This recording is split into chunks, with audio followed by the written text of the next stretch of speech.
Entre tanto discurso pesimista del que estamos rodeados, no me sabe nada mal aprovechar esta oportunidad aquí en la Universidad de Nueva York para que oigan, bueno, pues una visión muy optimista de cómo están yendo las cosas, por lo menos desde el punto de vista económico, pero no solo.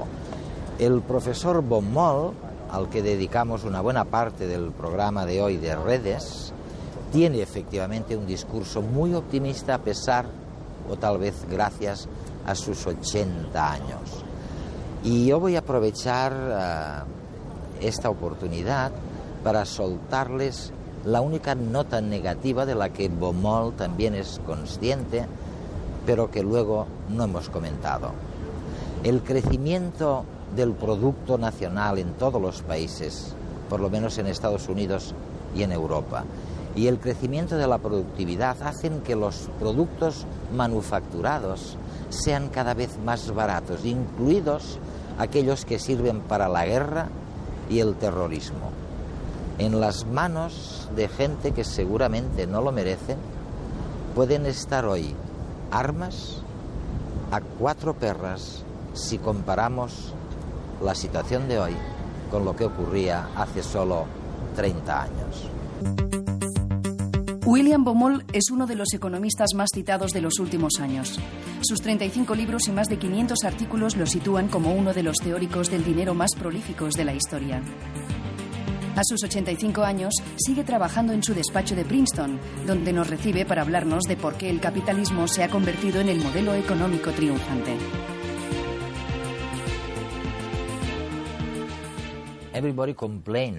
Todo el mundo se queja de la economía libre de mercado. Se le achacan, bueno, la culpa de todos los males del planeta. Pero tú dices lo contrario, que la economía de libre mercado funciona mucho mejor de lo que jamás habríamos pensado. La respuesta es que no soy un fanático del libre mercado, ni tampoco todo lo contrario. Ya lo sé. De hecho, en mi libro, siempre incluyo un extenso capítulo sobre aquellos aspectos en los que el libre mercado funciona muy mal. Este capítulo describe el monopolio, describe la contaminación, describe muchas cosas provocadas por el mercado que no fomentan el bienestar público. Lo único que, en mi opinión, el mercado ha hecho mejor que ningún otro sistema a lo largo de la historia es el crecimiento económico. Y en este sentido, no tiene precedentes, porque hay países que han creado una literatura sensacional, un arte sensacional, inventos sensacionales, pero ninguno ha instaurado los estándares de vida, de longevidad, de reducción de la pobreza que ha proporcionado el mercado. No a todos los países, desafortunadamente, pero sí a los países de Occidente. Hablaremos de los otros países. Pero tú dices que esta capacidad de crecimiento se debe al hecho de que la economía de libre mercado es la mejor máquina para innovar, una especie de mecanismo de innovación sin precedentes en la historia, y que es a través de esta innovación cómo se mantiene el crecimiento. Esto es lo que dices, ¿no? ¿A qué te refieres exactamente? Pues debería empezar explicando qué es una innovación. Sí. Porque suena a invento, pero es mucho más que eso. Comprende todo el proceso que va desde el nacimiento de un invento hasta su uso en el proceso de producción, en los nuevos productos que tú y yo y otros consumidores utilizamos. Todo este proceso es innovación.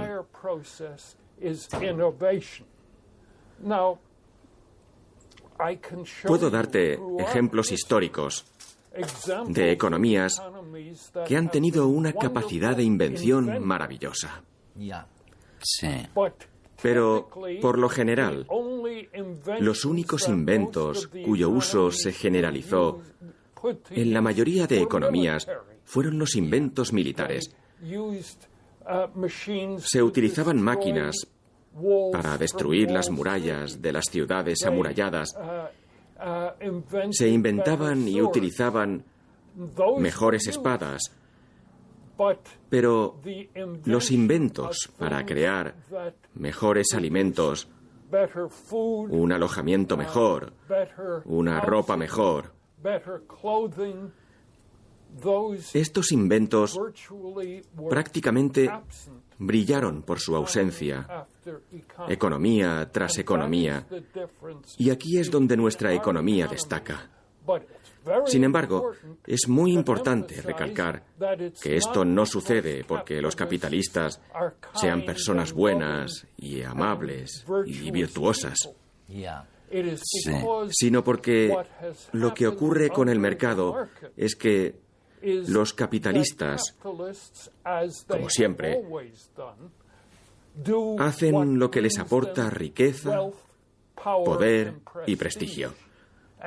Y con el capitalismo, por primera vez, la forma más fácil de enriquecerse es a través de la innovación, a diferencia de cuando la mejor manera de enriquecerse era convertirse en un burócrata, en alguien que recaudaba sobornos, etc. Tendemos a ver la tecnología como el resultado final de un largo proceso, como la resolución de una secuencia narrativa que tiene un planteamiento, un nudo y un desenlace. Hay una situación que necesita solucionarse. Los científicos investigan posibles remedios y finalmente surge una nueva herramienta que soluciona el problema inicial. Pero ¿qué pasaría si en vez de avanzar hacia adelante la secuencia narrativa fuese hacia atrás? Es decir, ¿qué pasaría si surgiese primero una herramienta y luego se encontrase su explicación? Esto es lo que sucedió con la bombilla eléctrica. Edison construyó el primer sistema eléctrico sin la ayuda de las ecuaciones matemáticas que explican el comportamiento de la electricidad. Solo unos años más tarde se desarrolló el conocimiento teórico necesario para explicar matemáticamente el invento. Pero por entonces Edison y su equipo ya habían inventado y comercializado todos los componentes del sistema eléctrico. Es decir, la bombilla, los cables y hasta los generadores.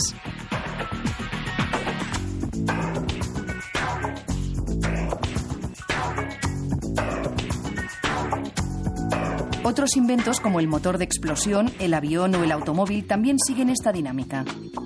Primero surge la tecnología y después la ciencia que explica su funcionamiento. Sin embargo, la idea general es que la tecnología es el resultado de la aplicación de la ciencia.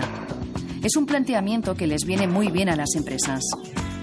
Desde los departamentos de investigación se crean historias de nuevos inventos magníficos que solucionarán todos nuestros problemas. Es la manera más eficiente para convencer a los inversores y a la opinión pública en general. Las empresas farmacéuticas también utilizan este procedimiento. Prometen encontrar la vacuna contra el cáncer y contra todas las enfermedades que nos acechan, y así consiguen el dinero para financiar sus estudios. ¿Pero se cumplirán algún día todas estas promesas? Muchos medicamentos se descubren fortuitamente al observar los efectos que provocan en la aplicación de otros tratamientos. El ejemplo paradigmático es el del Viagra. Este medicamento fue concebido inicialmente para tratar la hipertensión y la angina de pecho. Pero las pruebas clínicas desvelaron rápidamente el verdadero efecto de estas pastillas que han hecho felices a tantas personas.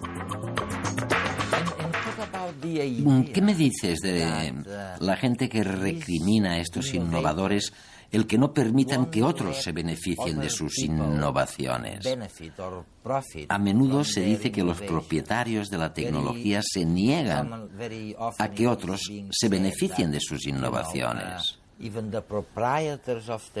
Los propietarios de esta tecnología nueva no permiten que los demás se beneficien.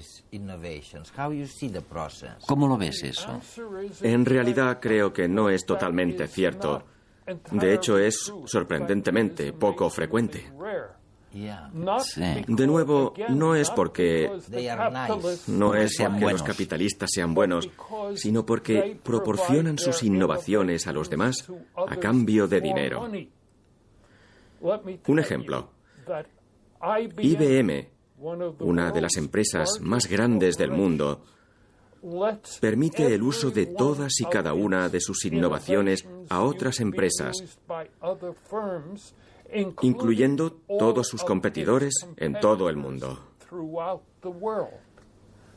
Y esto no es porque IBM sea un modelo de virtud, sino porque obtiene dinero a cambio, u obtiene los inventos de los demás a cambio. Según mis cálculos, en el último año del que dispongo de datos, que fue hace varios años, el 20% de los beneficios de IBM procedía de permitir que sus competidores utilizaran sus inventos. Esto es exactamente lo que hace el mercado. Parte de personas que son egoístas, que son avariciosas, que quieren riqueza, y les dice: podéis obtenerla si dejáis que los demás usen vuestros inventos. Podéis obtenerla intercambiando vuestros inventos por los suyos. Podéis obtenerla circulando estos inventos tan rápido como sea posible. Y en consecuencia, muchas de estas empresas no solamente permiten que otras personas utilicen sus inventos, sino que intentan buscar clientes para sus innovaciones. Y ningún otro sistema ha sido capaz de construir esa máquina tan poco egoísta, ¿no? Exactamente. Es la máquina la que es poco egoísta, aunque las personas que la componen sean muy, muy egoístas. El sistema recurre al egoísmo para motivar a las personas. ¿Sabes? En el Renacimiento, uno de los temas que se debatía más a menudo entre los filósofos era que, si Dios era todopoderoso, ¿por qué permitía que la gente fuera tan egoísta y se comportara tan egoístamente? Adam Smith fue el primero en responder a eso, afirmando que, de hecho, tras la expulsión del jardín del Edén,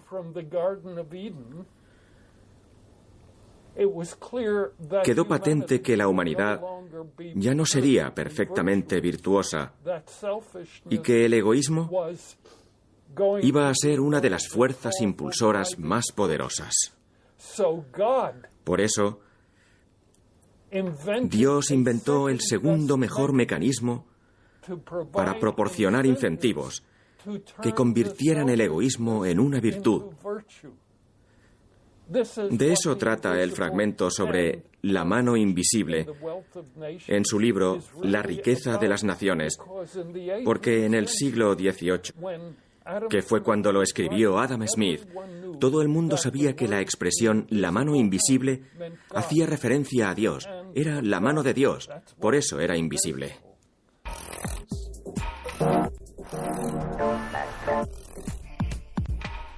Se dice que las nuevas tecnologías promueven el individualismo y el consumo masivo, pero hay algunos que piensan que pueden servir también para todo lo contrario. Pienso que la combinación del hazlo tú mismo con una buena dosis de reciclaje útil y mucha información ciudadana sería una buena fórmula para no gastar tanto dinero. Y lo interesante de Internet, ¿no?, en estos momentos es que se ha convertido en una especie de... Pues se están creando como espacios, ¿no?, y muchas personas en esos espacios están compartiendo este tipo de informaciones, ¿no? que se joda Fecha, Ener o Iberdrola, las putas guerras, los narcos, Newton John y ella baila sola, la televisión, los bancos y sus intereses, yo pago mis facturas.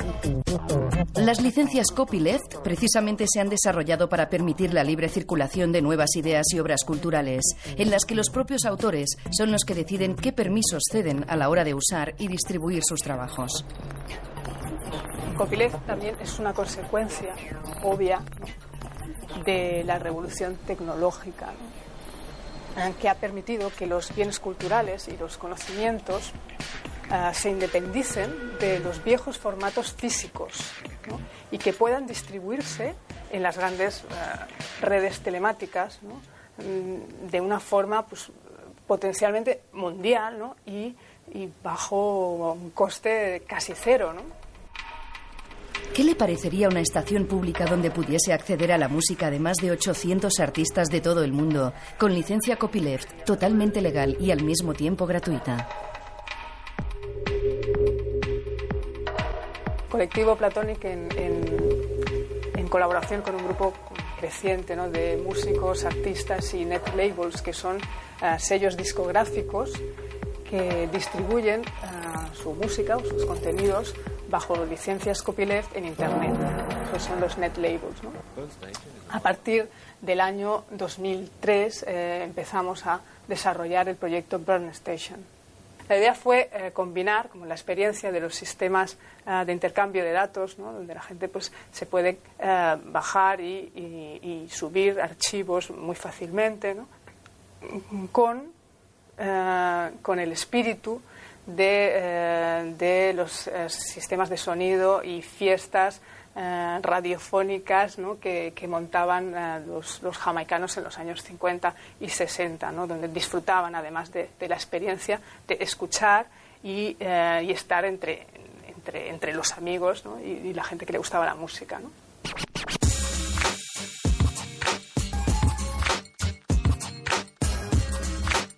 Actualmente contamos con aproximadamente unos 30 gigas, ¿no?, de archivos en formato OGG, que es un formato que es el formato no patentado equivalente al MP3. Luego, por otro lado, como Burn Station también es un software libre para el sistema operativo GNU Linux, esto ha permitido que otros grupos, otros espacios puedan instalar, ¿no?, y reproducir todo el proyecto, ¿no?, en otras ciudades, ¿no?, del mundo, ¿no? Banco Común de Conocimientos.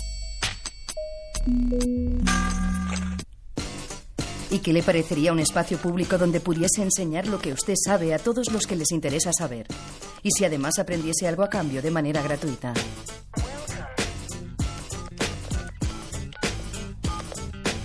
Este es el caso, por ejemplo, del proyecto Banco Común de Conocimientos, una plataforma de producción colectiva, ¿no?, de contenidos copyleft, ¿no?, y de experiencias piloto en torno a la transmisión libre de conocimientos y la educación mutua, ¿no? Intentamos aplicar la filosofía del copyleft a la transmisión de conocimientos. La idea de esta cápsula es construir unos micrófonos que en el mercado cuestan más o menos 150 euros. Aquí los vamos a hacer con poco menos de 4 euros. Lo que yo les quería compartir con vosotras es un secreto o un remedio para el dolor de cabeza, que hace muchos años que yo veía que mi madre lo utilizaba, ¿no? Es una respiración profunda.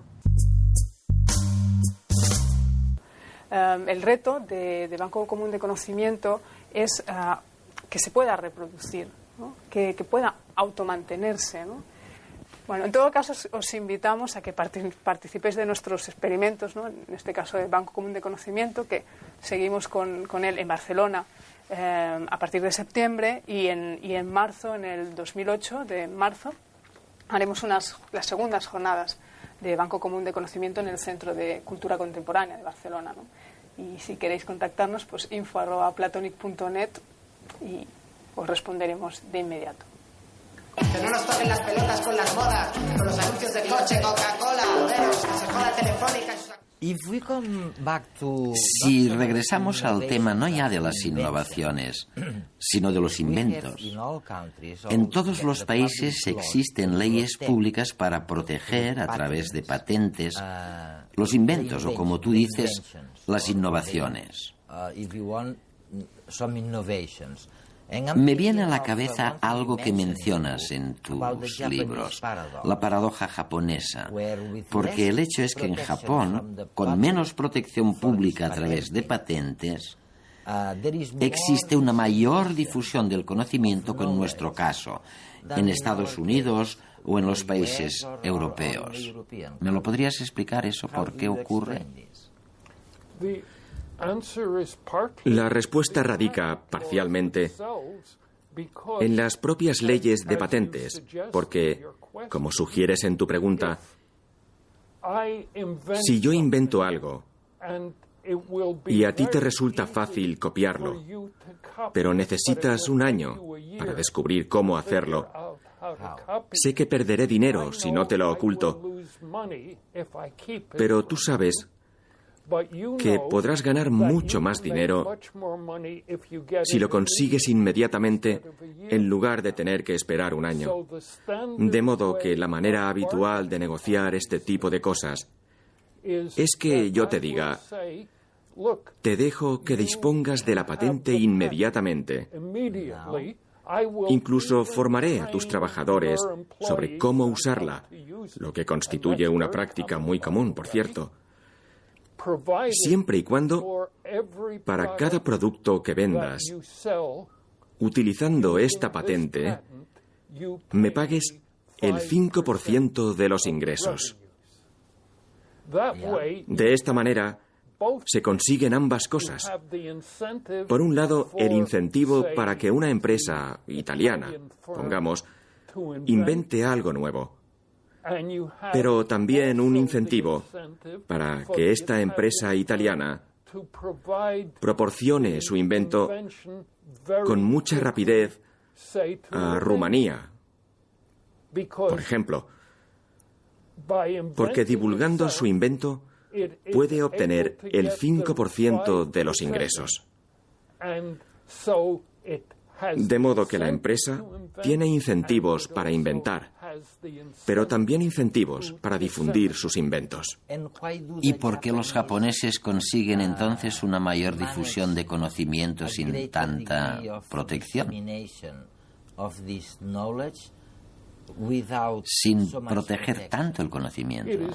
Bueno, más que falta de protección, preguntabas antes por el grado adecuado de protección. Sí. La respuesta es que algo intermedio es lo óptimo,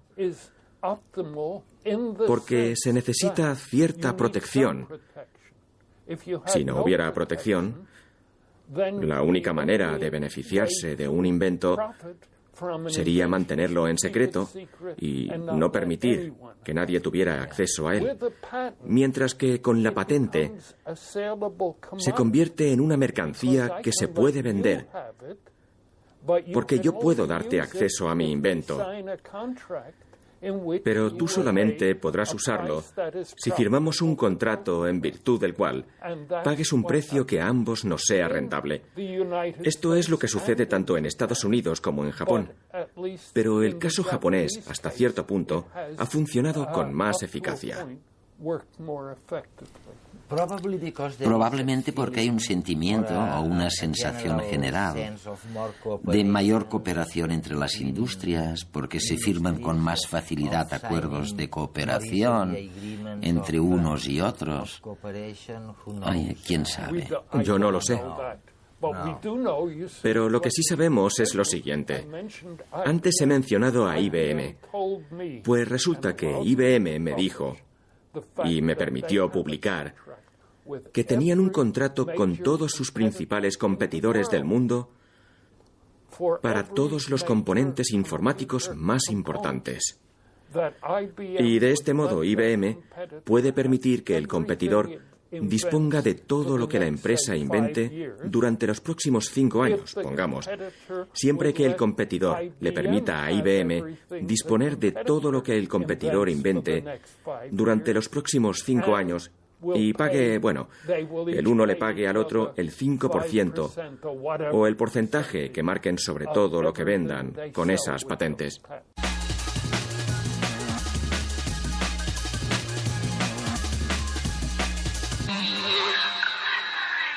Sabemos que la quema de combustibles fósiles es una de las principales causas del cambio climático, pero no aprendemos. Según un informe del Proyecto Carbono Global, las emisiones de CO2 en el mundo, en vez de disminuir, han aumentado. La economía global sigue dependiendo, y mucho, del carbón.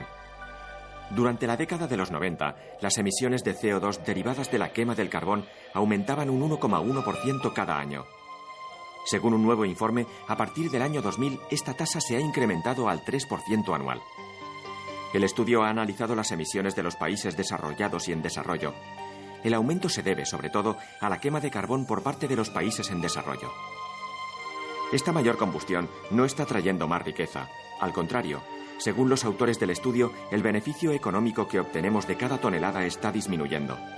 La situación es preocupante porque ninguna región del mundo está demostrando voluntad real de suprimir la quema de combustibles fósiles como fuente de energía. Biólogos de la Universidad de California han traducido secuencias de proteínas humanas en música clásica. El sistema no solo sirve para hacer la ciencia más amena a la gente, también tiene aplicaciones en la investigación y en la educación.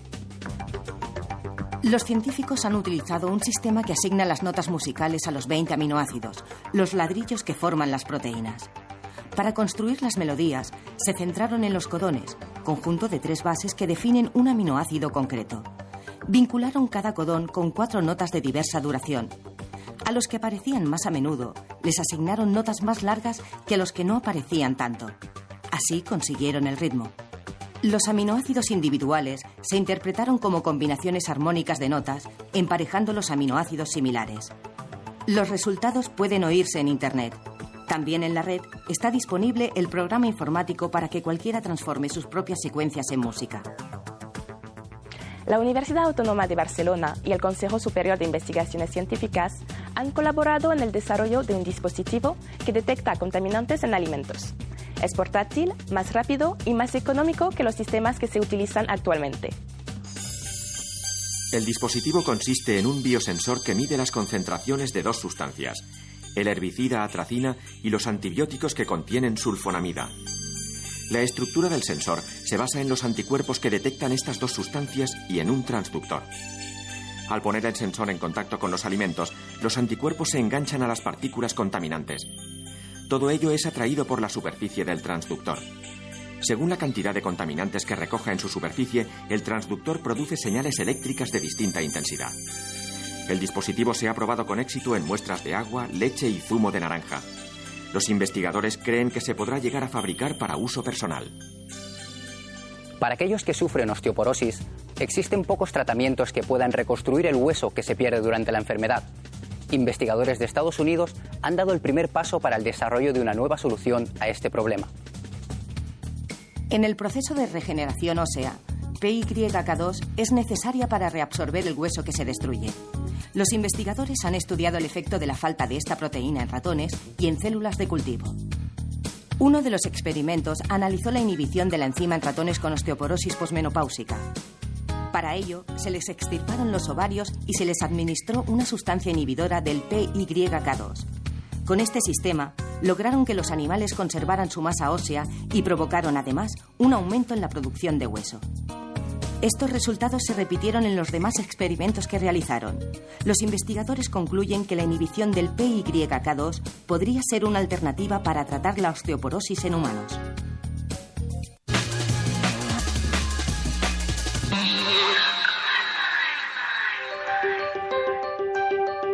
Chad y Steve son los fundadores de YouTube. En este vídeo están celebrando que su compañía ha sido adquirida por Google. Es normal que estén contentos. El precio de venta de su portal de vídeos se fijó en $1.650 millones. Con su unión, estos 2 gigantes de la red han conseguido ponerse en el segundo lugar de los sitios más visitados en Estados Unidos, solo superado por Yahoo. ¿Pero de dónde salen estos $1.650 millones? A diferencia de otras herramientas informáticas que utilizamos a diario, nadie paga por usar Google. Los ingresos multimillonarios, por cierto, llegan a través de la publicidad. Una publicidad que se esconde bajo un eufemismo sutil. Son los enlaces patrocinados que aparecen en la página de resultados de cada búsqueda. Los anunciantes escogen las palabras con las que aparecerá su anuncio. Y solo pagan cuando el usuario clica su link. La premisa de este sistema es clara. La publicidad es mucho más efectiva cuando llega tan solo a aquellas personas interesadas en lo que se anuncia.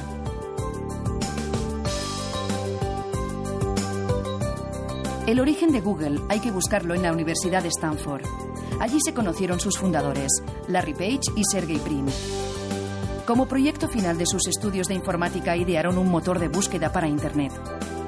Lo bautizaron como Google, un guiño a la palabra Google, que consiste en un 1 seguido por 100 ceros. Una aproximación a la inmensa cantidad de información que podemos encontrar en Internet. El 7 de septiembre de 1998 lanzaron el sistema desde el garaje de un amigo. Y como se suele decir, el resto ya es historia. A partir de ese momento, las consultas a este motor de búsqueda no han hecho más que aumentar. Actualmente es el líder indiscutible. Además, Google ha ampliado su oferta lanzando diferentes aplicaciones como Google Earth o Gmail, un innovador servicio de correo electrónico. La confirmación de su solidez como empresa llegó con su salida a bolsa. Desde agosto del 2004, sus acciones cotizan en el Nasdaq, el índice norteamericano de las nuevas tecnologías. Se mire como se mire, parece que todas las cosas que vienen de esta compañía están destinadas a triunfar.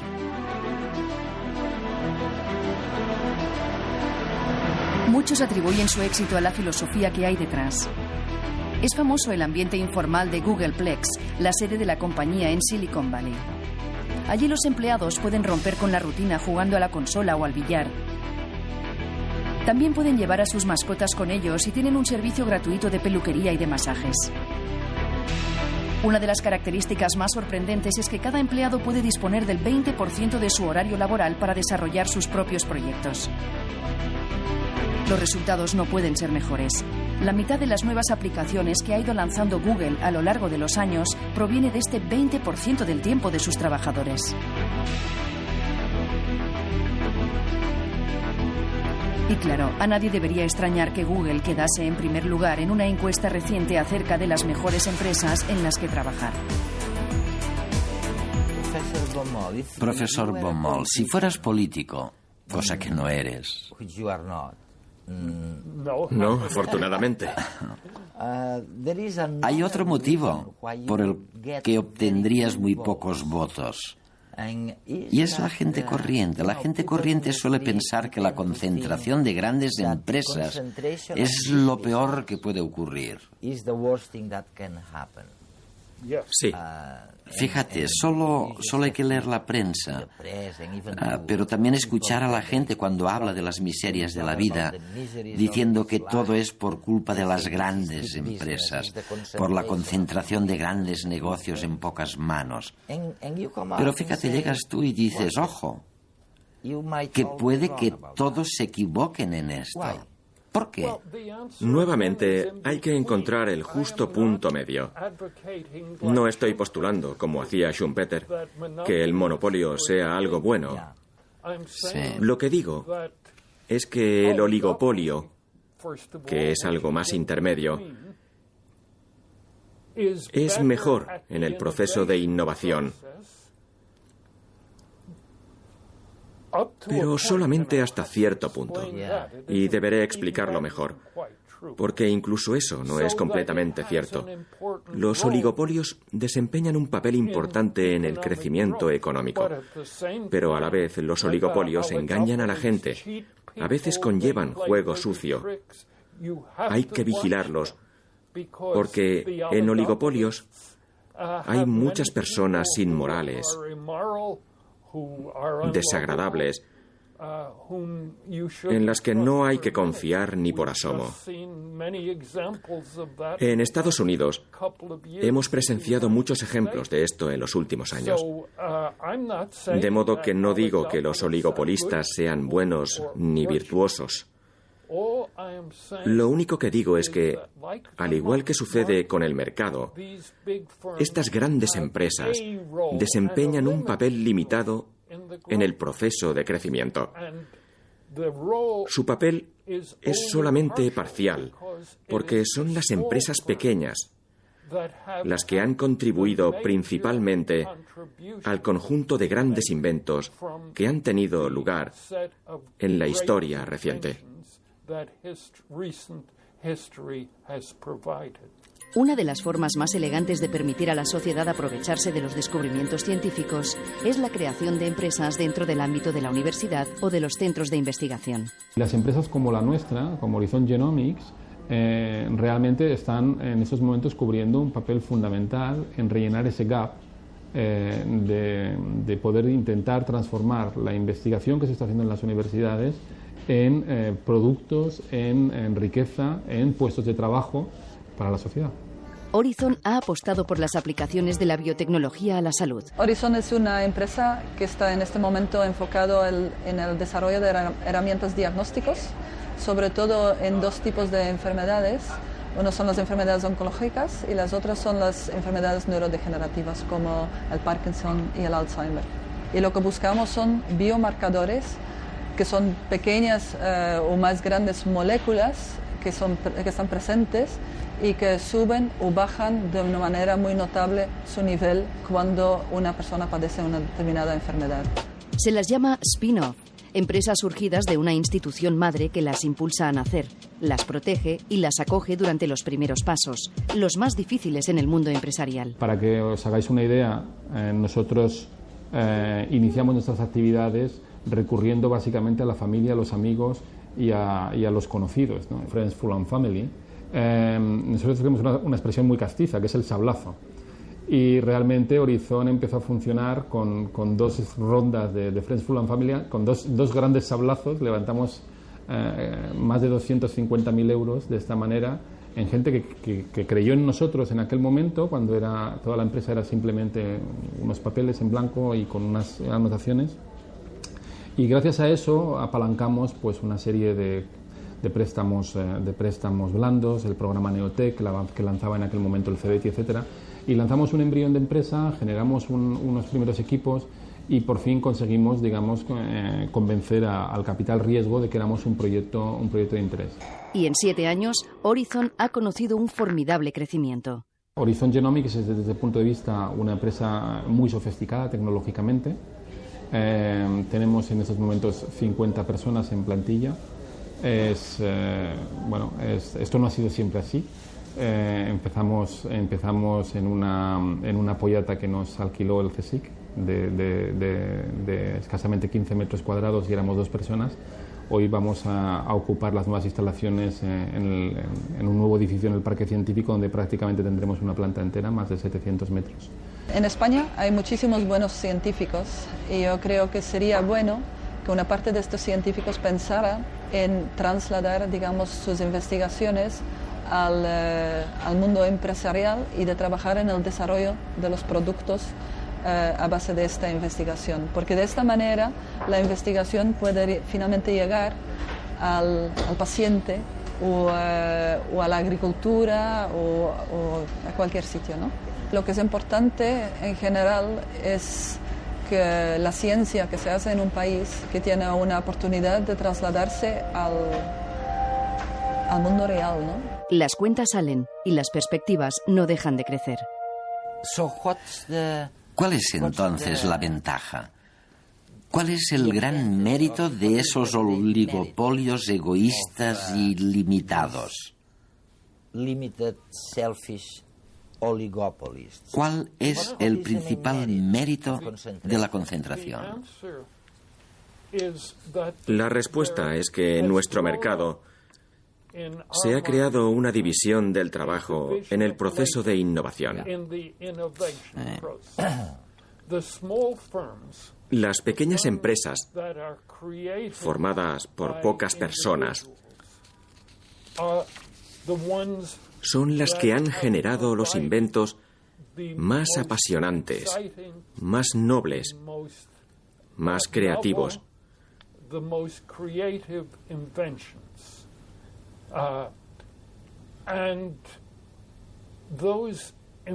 Y estos inventos no son casi nunca, con muy pocas excepciones, los productos de las empresas oligopolistas. ¿Y para qué sirven los oligopolios? A esto es a lo que estaba llegando exactamente. Verás, fueron los hermanos Wright los que inventaron el primer avión operativo. Pero ni tú ni yo querríamos volar a Europa en un avión de los hermanos Wright. De hecho, la aviación pasó a estar controlada por Boeing y Airbus. Y tanto Boeing como Airbus, ambos gigantes empresariales, invirtieron e invierten grandes cantidades de dinero en construir aviones más grandes, más seguros, más cómodos. Y más rentables. Y rentables. Esto es lo que les impulsa a hacerlo. Así que la división del trabajo consiste en que las grandes empresas casi no realizan ninguno de los inventos realmente brillantes que constituyen un gran avance, sino que generalmente lo hacen las pequeñas empresas. Pero luego, o bien estas pequeñas empresas se vuelven grandes, o bien venden sus inventos a oligopolios gigantes que invierten enormes cantidades de dinero en el proceso, haciendo una pequeña mejora aquí, añadiendo un poco más de comodidad allá, todo por dinero.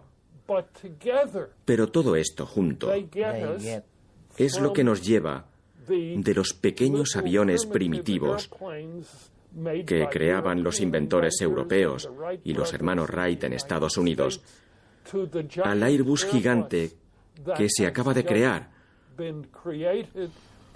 o al Boeing 777. Lo que dices está muy claro. Y es sensato, y estoy seguro que entre nuestros telespectadores habrá alguno de estos pequeños inversores o pequeños inventores más bien, a los que no sorprendería y de hecho hasta se podrían beneficiar si llegara un gigante de pronto y comprara la pequeña empresa que han creado, el fabuloso invento. Esta es la lógica de lo que sucede a nuestro alrededor. Y esto ha venido sucediendo desde hace más de un siglo. Hay mercados en los que las pequeñas empresas dicen claramente que están buscando un comprador para su estupendo invento. Exacto.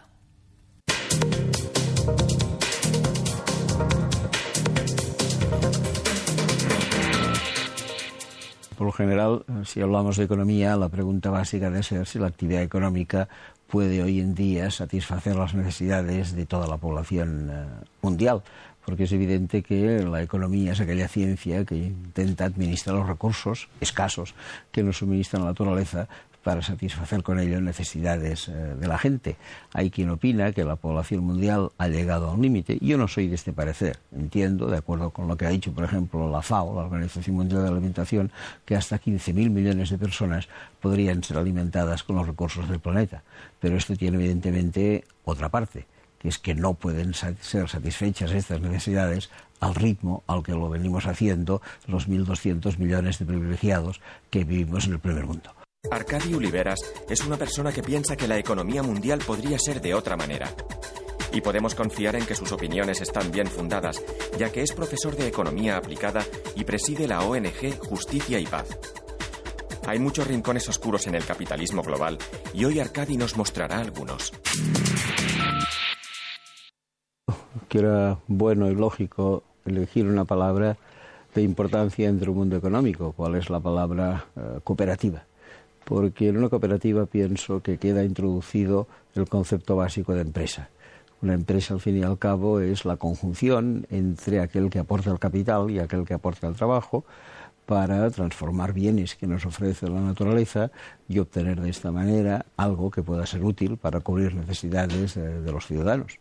Y en la cooperativa se une, pero prácticamente en una misma persona, el capital y el trabajo, lo cual podría hoy en día evitar muchísimos problemas. Por ejemplo, el problema de la deslocalización, en la que el capital se queda en un sitio, el trabajo acude a otro, o estas otras cuestiones escandalosas que vemos, como son las enormes diferencias salariales entre los que ocupan puestos importantes y puestos de niveles más bajos en las empresas, en casos patentes en que la multiplicación del salario puede ser de 100, de 200, de 700 veces el uno respecto del otro. En una cooperativa esto no puede existir, y pienso que si una parte de la empresa en el mundo fuera cooperativa, y afortunadamente una parte ya lo es, las cosas serían bastante mejor. He elegido Bamako, que es la capital de Mali, siendo Mali uno de los países del mundo con menor desarrollo humano. Tuve ocasión de estar allí en enero del año 2006, a raíz de la celebración del Foro Social Mundial, y la verdad es que si bien por un lado puede constatar la verdadera pobreza, incluso en ocasiones miseria, que sufre una parte importante de la población, lo que es evidente es que al mismo tiempo se veía una enorme esperanza vivida por el pueblo y vivida por las gentes. Te dabas cuenta que había grupos de campesinos con proyectos concretos de desarrollo agrario, que había una protesta, incluso una amargura por el mal recibimiento que desde Europa dábamos a sus poblaciones emigrantes, que había sin duda una voluntad de cambio. Por lo tanto, esta, digamos, bipolaridad que presentó Bamako me entusiasmó, evidentemente, y también me rebeló en buena medida, pero al propio tiempo vi que al lado de esta rebeldía era posible una esperanza, y a partir de ahí me quedó un recuerdo sustancial de Bamako. He elegido un salto de agua porque el agua es un bien magnífico para la humanidad, yo diría quizá el primer bien del que debemos disponer y del cual abusamos algunos y tienen precariedad otros. Naciones Unidas nos ha presentado en su último informe los datos según los cuales los norteamericanos consumen 550 litros de agua por persona y día, los europeos un promedio de 350 y los africanos del África negra entre 8 y 10 litros de agua por persona y día, lo cual demuestra un poco las enormes diferencias del planeta. Este es un primer símbolo. Y el segundo símbolo es el mal aprovechamiento que en los países del norte hacemos de esta agua, y además algo todavía mucho más peligroso, que el agua debe ser por naturaleza, por principio, un bien público, y empieza a haber grandes empresas dedicadas especialmente a las bebidas que intentan ya privatizar, incluso adquiriendo fuentes directas de agua. Si a esto le añadimos el hecho de que, por ejemplo, en el Pirineo se construyen enorme cantidad de casas para gente que las ocupará, según dice el periódico, 19 noches al año de promedio, estamos evidentemente desaprovechando un recurso básico. Bien, me ha gustado traer este periódico, Le Monde. El periódico Le Monde es un diario que en 1967 publicó una entrevista con el que entonces era abad de Montserrat, Aureli María Escarré, en la cual este señor declaraba que aunque el general Franco a sí mismo se consideraba un buen católico, de católico en realidad no tenía nada por el tipo de gobierno que estaba ejerciendo en España. Esto significó que el gobierno franquista pidiera al Vaticano la expulsión de España del abad Escarré, que tuvo que marcharse a Milán y falleció al cabo de un año. Posteriormente, muy poco antes de morir, todavía moribundo, regresó a Barcelona y su entierro en el barrio de Sarriá representó uno de los momentos que yo recuerdo mal de fuerte represión franquista. Desde entonces lo he leído con asiduidad y me ha dado siempre una información muy precisa. Suele hacer unas biografías de aquellos que suben al poder político, económico de alguna que otra manera, realiza periodismo de investigación y para mí ha sido un constante aprendizaje, ha sido una magnífica lección de política y de economía que he intentado seguir, como digo, desde hace más de 30 años. El libro que me ha parecido oportuno traer aquí es el informe sobre el desarrollo humano, en este caso el del año 2006. El informe es doblemente interesante porque, por un lado, nos presenta la situación de los distintos países del mundo, su realidad económica, su realidad social, los grandes datos sobre renta, los grandes datos sobre deuda externa, los grandes datos sobre comercio exterior, también sobre gasto militar, sobre gasto en educación, pero al mismo tiempo también hace algo bien interesante y que se ha puesto de moda en los 17 años que creo que lleva publicándose el informe, que es que establece un ranking de los países del mundo no en función de la renta per cápita, que es aquello que estamos más acostumbrados a ver, sino en función de lo que ellos han llamado, y hoy ya se ha convertido en algo bien popular, como el índice de desarrollo humano. Un índice en el que entra no solo la renta, entra el nivel educativo, entra el nivel de salud y Están perfeccionándolo en este momento hasta el punto que además en los próximos años entrará también el umbral de la pobreza, entrará también la condición de la mujer y entrará también la situación medioambiental.